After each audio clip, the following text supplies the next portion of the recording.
You were in The Joker. How did that come about? I've done a lot of movies where people are talking about a movie, and I go, "I'm in that movie," and they go, "Really?" And then I go, "The guy, the guy at the thing, the guy who said the thing. Oh my God, yeah, that was you. Yeah, it was big part. Yeah. I was, Yeah. dude. I was in Almost Famous when I was a kid. Almost. You do remember Almost Famous? Yes, of The course. movie? Yeah. Do you remember the angry promoter? Lock the gates. This is your last fucking tour, man. Lock the gates on these fuckheads. I had no idea that was you. Of course not. You know what it is? You transformed yourself in that movie. You're hardly recognizable. The Joker, though, Todd Phillips, I think, was using a few comics. He likes comics, but he gave me this speaking part, and it was a scene with De Niro, and it's actually very funny because, from doing what you do, and I talk to people too, eventually everyone becomes human. So I wasn't freaked out that I was with De Niro. Because, when it comes right down to it, he's a guy just standing over there doing whatever he does. But it is De Niro, and I know that I'm doing a scene with De Niro. And in retrospect, I started to think about how many guys have done 3-line scenes with De Niro where it changed your fucking life, and he would be hard-pressed to even remember you being in the movie with him. If you know what I mean? But that's all right. So, but here's so there's a walk and talk where we're talking, him and I, and then there's a scene that's in The Joker where we enter the dressing room with Joaquin for me to make sure he's on the level. So De Niro and I meet him, we talk for a minute, but Todd says, "Let's just do it." And I go, "All right, I'm ready." He's like, "You ready?" I'm like, "Yeah." And he's, "You ready, Bob?" "Yeah." So we're walking and talking, right? So I'm lit up. I've been in the trailer for 4 hours already, and I'm like, and I've been running these 3 lines, like, and I'm like.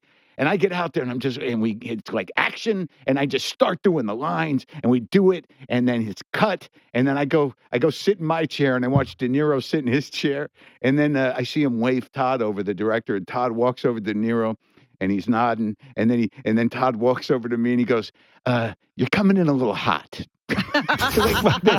Oh no, poor you. But it was a good point. Todd said, "Look, he's your boss. So you wouldn't just be yelling at him in casual conversation." I'm like, "Oh, that's right. This isn't me. No yelling in casual conversation." Yeah. The weird thing about De Niro is that, everyone, you get your trailer over there. They shot it in New York, and he has his own traveling bunker. It's this giant. It's like this movable apartment that they park on the lot. Is this something separate from what the movie studio gets him? Like, he's done so many films that he has his own setup that he likes when he does a movie. And oh, wow. And why not? Why not? Why not? He's De Niro. Why wouldn't you? Right. He's De Niro, and he's doing movies all the time. Why not be comfortable? Why not bring a pool with you, Did he invite you into the trailer, or you No. don't even you can't get in the inner sanctum? No, you just, all you're trying to do, in that situation, is realize your place, right?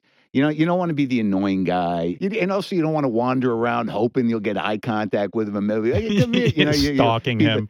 So you just kind of you accept what you get, and then you sit down and do your fucking job. And I was there for a week. It was interesting to watch his process, because these actors, the lesson I learned from Jeff Daniels, which I haven't applied yet, was you have to learn how to use your face, because all film acting is face. I never even thought of that, but it's true, right? It's all face. Yep. But to watch De Niro, he's going through stuff, they're doing retakes, and he's doing the Johnny Carson thing for The Joker, and I'm watching the whole process, I'm thinking this is a disaster. He's really, I don't know if he's, what's going to happen with this. And then you watch the cut, and you're like, oh my God, he knew exactly what he was doing, and he looks perfect. He's De Niro.